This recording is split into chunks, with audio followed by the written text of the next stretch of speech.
Welcome. Good day.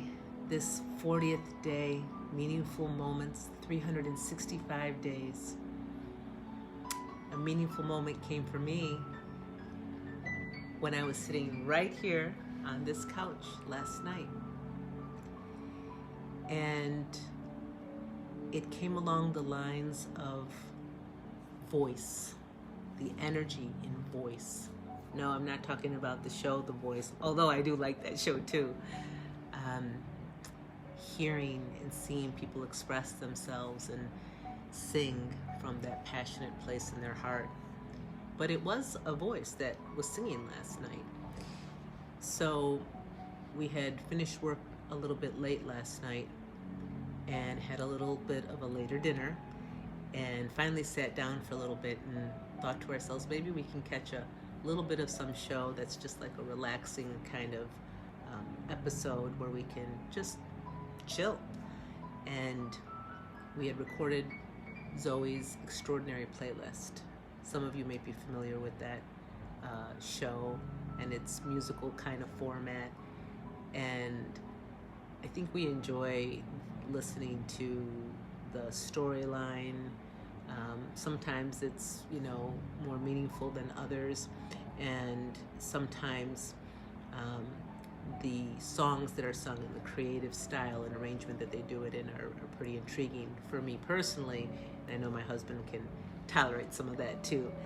But last night there was that combination of a meaningful moment, significance in the storyline, and also the voices and the performances of the songs and the choreography. So I was sitting here and became suddenly aware of the voice that was being spoken through this episode, through the TV show. And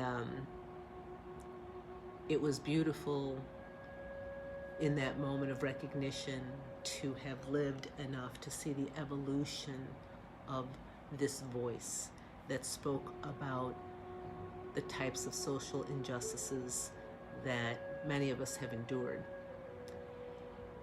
And while this isn't the moment for me to speak about those pieces and how they were woven into my own experience, I can just say that it was eloquently presented last night on that particular episode of Zoe's Extraordinary Playlist.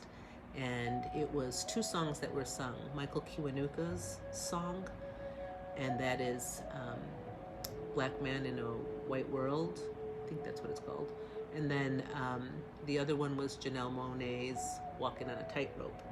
Both songs that I've known for a long time and very dear to me. I like the groove in them too.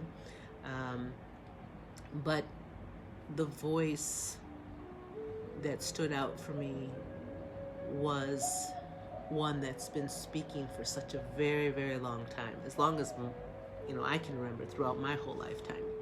Whether it was in the background or subdued, that voice was still there and wanting to come out. And then we saw it come out like, erupting this past year with, all the different types of marches that were going on and all the people that were speaking about it. And it's so interesting to me to see how the energy moves, because it can either generate lots of charge from the negative aspects that are in the name of unification or looking at destruction, or they are really lifting us in a way to lift all of humanity into this great voice that allows us to really understand the premise of our equalities and the true peace that every one of us is longing to do, which is to be free. Really, from the soul perspective, to be free.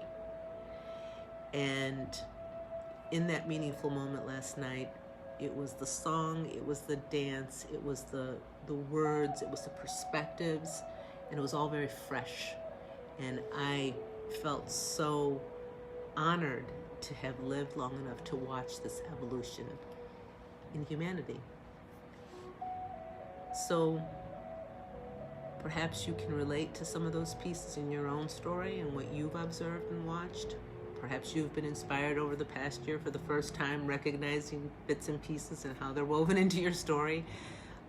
Whatever way it's come to you, to understand this moment in time that we're in, and that raising of the consciousness through voice.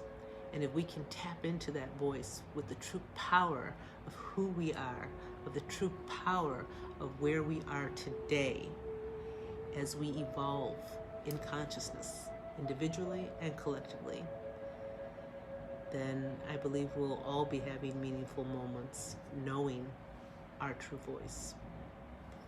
So, with that, namaste.